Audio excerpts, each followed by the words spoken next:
ভীষণ নাটকীয়তার মধ্য দিয়ে পার হলো গত বেশ কয়েকটা ঘন্টা। গতকাল যখন ইরানের আমেরিকান ঘাঁটিতে আক্রমণের খবর আমরা দেখেছি, তখন প্রাথমিকভাবে আমাদের অনেকের মনে হয়েছিল নিশ্চয়ই যে যুদ্ধটাকে ছড়িয়ে পড়লো, ইরানের রিটালিয়েট করার রাইট, কারণ ইরানের মাটিতে আমেরিকা আঘাত করেছে, এটা একটা যুদ্ধের প্ররোচনা, ইরান রিটালিয়েট করবে এটা ধারণা করা হচ্ছিল, বা কতটুকু করবে। কিন্তু পরে যখন আস্তে আস্তে খবর আসতে শুরু করলো, একটা বিশেষ করে একটা ইন্টারেস্টিং নিউজ যে ইরান খুবই পরিমিত পরিমাণ আক্রমণ করেছে। শুধু সেটা না, ইরান এই আক্রমণের আগে ইনফর্ম করেছে কাতারকে, আমেরিকাকে। তার মানেটা হচ্ছে ইরান এক ধরনের সিম্বলিক অ্যাটাক করছে। এই খবরটা পাওয়ার সাথে সাথে মনে হলো, তখন আমরা বেসিক যারা এইসব খোঁজ খবর রাখি তারা তখন বুঝতে পারি যে এই যুদ্ধটা আসলে আর খুব লম্বা সময় চলবে না, এবং প্রত্যাশিতভাবে খুব অল্প সময়ের মধ্যে ডোনাল্ড ট্রাম্প তার সোশ্যাল মিডিয়া হ্যান্ডেল, তার ব্যক্তিগত যেটা সোশ্যাল, সেখানে স্টেট দিয়ে জানিয়েছেন যে দুদেশই সিজফায়ারের জন্য বা যুদ্ধবিরতির জন্য রাজি হয়েছে, এবং পরবর্তীতে আমরা দেখলাম দুই দেশের পক্ষ থেকেই এটা এগ্রি করা হয়েছে। তার মানে 12 দিন চলার পর এই সংঘর্ষ, এটা যুদ্ধ না, টেকনিক্যালি এই সংঘর্ষ আপাতত থামলো। মানে এই প্রশ্নটা সবসময় সিজফায়ারের ক্ষেত্রে আসে যে সিজফায়ারটা কতটুকু এফেক্টিভ হবে।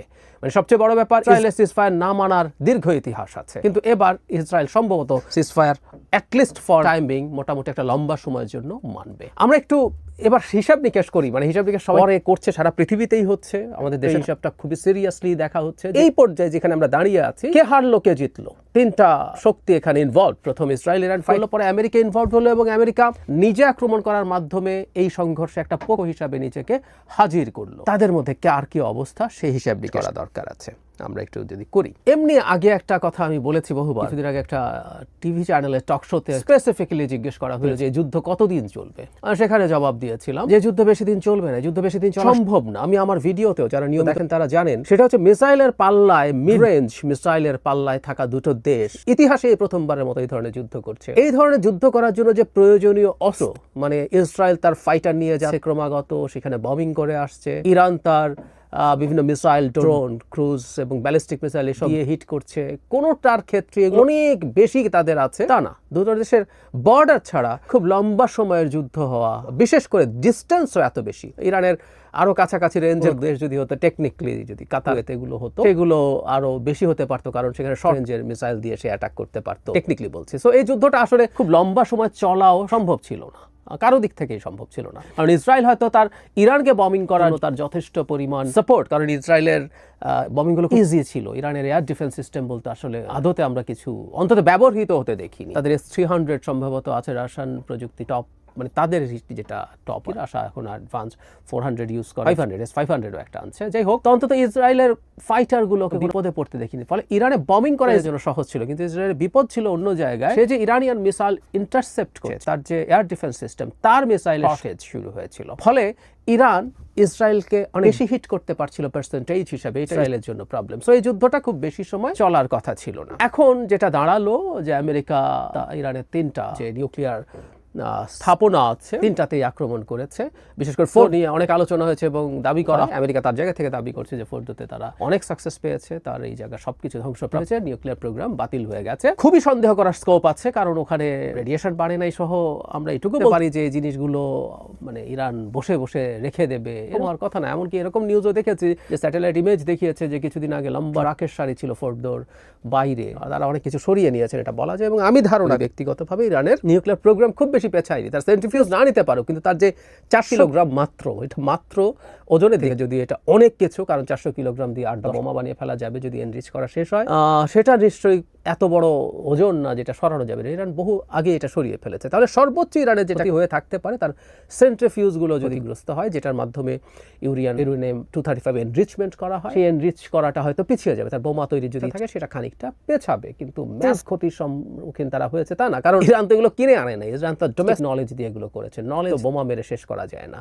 একের পর এক নিউক্লিয়ার সায়েন্টিস্ট হত্যা করা হলেও তাদের যথেষ্ট সাপ্লাই আছে পাইপলাইনে, যার মাধ্যমে তারা এই কাজটা করতে পারবে। কিন্তু যেহেতু আমেরিকা ইরানের মাটিতে অ্যাটাক করেছে, এটা ইরানের সরকারের জন্য একটা প্রেস্টিজের প্রশ্ন। এর আগে আমি আপনাদের জানিয়েছিলাম, আপনাদের মনে থাকার কথা, ট্রাম্প আগের মেয়াদে কাসেম সুলেমানিকে যখন ইরাকে ড্রোন থেকে হত্যা করেছিল IRGCর চিফ, তখনও ইরান আমেরিকান বেসে রিটেলিয়েটরি সিম্বলিক অ্যাটাক করেছে। এবারও সেই রকম, মানে সম্ভবত 14টা মিসাইল তারা কাতারে এবং ইরাকে বেসে করেছে, 14টা বোমা যেহেতু তার মাটিতে ফেলা হয়েছে। So it was precisely measured, এবং কাতার আমরা জেনে রাখবো আমেরিকার সব বড় বেস মিডল ইস্টে, কাতারেই আছে। সম্ভবত মোট 17টা বেস সৈন্য উপস্থিতি আছে, এর মধ্যে কাতারেরটাই সবচেয়ে বড়, এবং এখানে এয়ার ডিফেন্স সিস্টেমও টপ নচ। আমেরিকার যে এয়ার ডিফেন্স সিস্টেম দিয়ে হাই এবং লোয়ার তারা করে সবগুলো এখানে ছিল। থার্ড এবং প্যাট্রিয়ার এগুলো দিয়ে তারা ইন্টারসেপ্ট করেছে বলে, যেগুলো জরুরি না। ইরান আসলে নিজে খুব বেশি স্ট্র্যাটেজিক টার্গেট করেনি, হিট করতে চায়নি, চাইলে অনেক কিছুই করতে পারতো। ইরান অলরেডি ক্ষমতা দেখিয়েছে। আবার আমেরিকাকে জানানোর মাধ্যমে বুঝিয়ে দিয়েছে আমি আসলে আর এসকালেট করতে চাই। হালকা কিছু আমার ডোমেস্টিক অডিয়েন্স আছে, লোকজন আছে, তাকে দেখাতে হবে আমি সিম্বলিকলি। তার মানে কথাটা এরকম আমরা বলতে পারি। এই পয়েন্টে এসে তিনজন মানে এখানে তিন দেশের কথা, ইসরায়েল, ইরান এবং আমেরিকা, সবাই সংঘর্ষটা শেষ করতে চেয়েছে। ট্রাম্পের যে স্টেটমেন্ট, সেই স্টেটমেন্টের শেষ হওয়া আমার কাছে খুব ইন্টারেস্টিং লেগেছে। তিনি একটা জায়গায় বলছেন যে যুদ্ধটা অনেক দিন যেতে পারতো, এটা মিডল ইস্ট সহ সবকিছু সেরে দিতে পারতো। তারপরের বাক্যটা, god bless Israel, god bless Iran, god bless the middle east, god bless the United states of America and god is the world. মানে ইরানকেও এর মধ্যে অন্তর্ভুক্ত করেছেন ডোনাল্ড ট্রাম্প।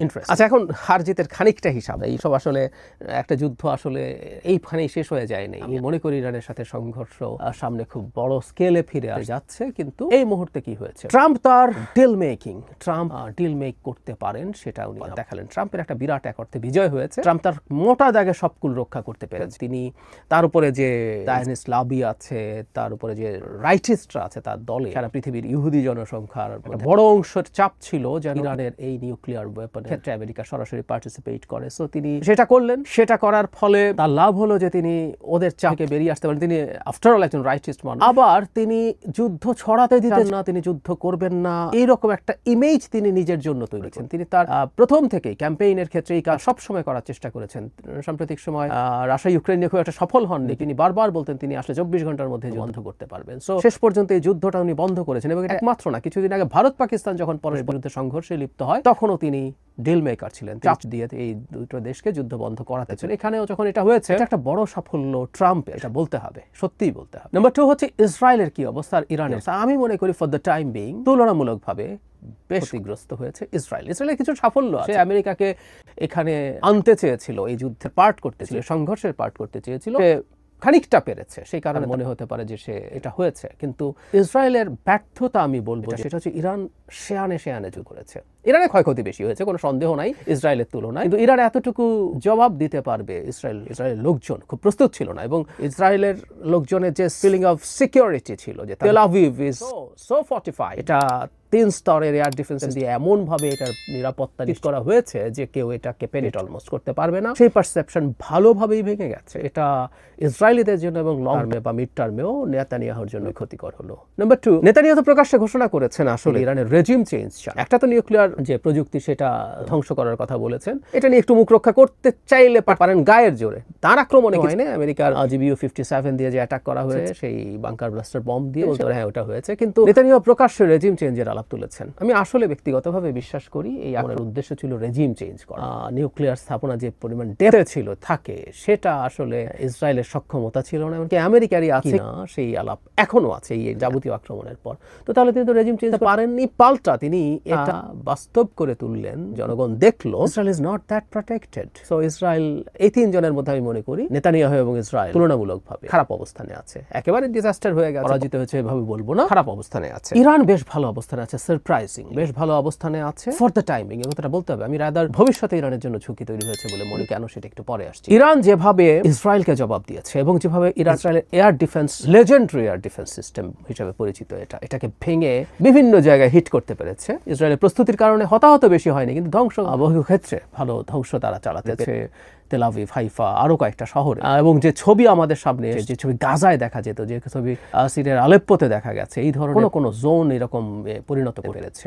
এবং এর চাইতে বড় সাফল্য আমি মনে সেটা হচ্ছে রেজিমকে ক্ষমতা থেকে নামানোর যে চেষ্টা ছিল, সেটা উল্টো ব্যাকফায়ার করেছে। এটা ফ্যাক্ট। ইরানের সোসাইটি অত্যন্ত ডিভাইডেড। আমি অনেকবার বলেছি, একটা অথরিটেরিয়ান রেজিম ক্ষমতায় চেপে বসে থাকে এবং বিশেষ করে স্যাংশনের কারণে জনগণের নাভিশ্বাস উঠে যাওয়া একটা সমাজে মানুষ সিচুয়েশন পেলে সরকারের বিরুদ্ধে দাঁড়াতে পারে। মাসা আমিনীর মাথায় হিজাব থাকা না থাকা নিয়ে ইরানে কি রকম হয়েছিল আমাদের মনে আছে নিশ্চয়ই। এই পরিস্থিতিতে সেটা হতে পারতো বলে মনে করেছিল তারা, কিন্তু না, উল্টো জনগণের মধ্যে সলিডারিটি বেড়েছে। যারা তার বিরোধী তারাও অনেকে ইরানের সরকারের পাশে দাঁড়িয়েছে। কারণ ইসরায়েল যখন ইরানের মাটিতে আক্রমণ করে, আমেরিকা যখন করে, সেটা দিনের শেষে, তার জন্য যাদের অনেকের ইগোতে হার্ট করেছে। সুতরাং ইরান ইজ ফাইন, এবং ইরান আমেরিকার আক্রমণ মুখ বুঝে সহ্য না করে সিম্বলিক হলেও সে একটা অ্যাটাক করেছে, এবং ইরান আমেরিকাকে কনভিন্স করতে পেরেছে ইরানের এই সিম্বলিক অ্যাটাকের পর আমেরিকা আর এসকালেট করবে না। এটাও খুবই ইন্টারেস্টিং এবং ইম্পর্টেন্ট। ডোনাল্ড ট্রাম্প এটা নিয়েছেন, এটা তিনি ডিসঅ্যাগ্রি করেন। আমেরিকার মতো পরাশক্তি রিটালিয়েট করার পর আবার এসকালেট করার কথা, এসকালেশন লেটারে উপরের দিকে উঠে যাবে, এরকম অনেকের টেন্ডেন্সি থাকতো, কিন্তু ট্রাম্প সেটা করেননি এবং ইরান ট্রাম্পের সাথে নেগোসিয়েশনটা করতে পেরেছে। সব দিক মিলিয়ে ইরানেরও একটা খুবই ভালো অবস্থান আসলো। আর এখানে কয়েকটা বাই প্রোডাক্ট আছে। ইরান যদি আসলে স্যাংশনে না থাকতো, ইরানের অস্ত্রের একটা ভালো বাজারই হতে পারত। ইরানের নিজের প্রযুক্তির ব্যালেন্স মিসাইল অসাধারণ সফল হয়েছে। তার ড্রোন তো আগেই টেস্টেড, শাহেদ 136 এর আশাকে দিয়েছিল, এবারও সেগুলো ইউজ করেছে। তার ক্রুজ মিসাইল আছে, এটা হতে পারতো।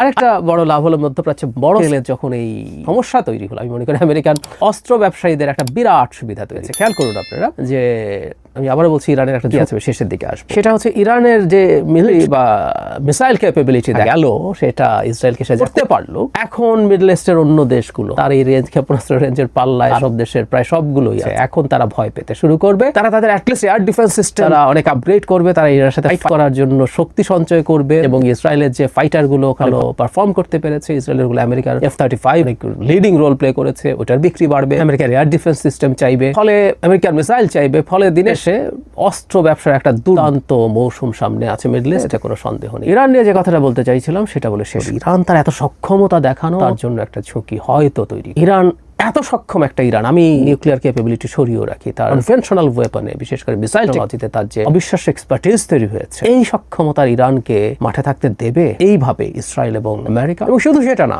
এই মুহূর্তে ইরানের প্রক্সিগুলো হেজবুল্লাহ, হামাস, হুতি অনেক দুর্বল অবস্থায় আছে। সময় গেলে তারা আবার শক্তি সঞ্চয় করে, তাহলে কি খুব বেশি দিন না, অল্প সময়ের মধ্যে ইরানের অভ্যন্তরীয় নানান রকম ঘটতে পারে। এই রেজিমকে টপল করার কোনো না কোনো চেষ্টা, কোনো না কোনো ফর্মে আসবে।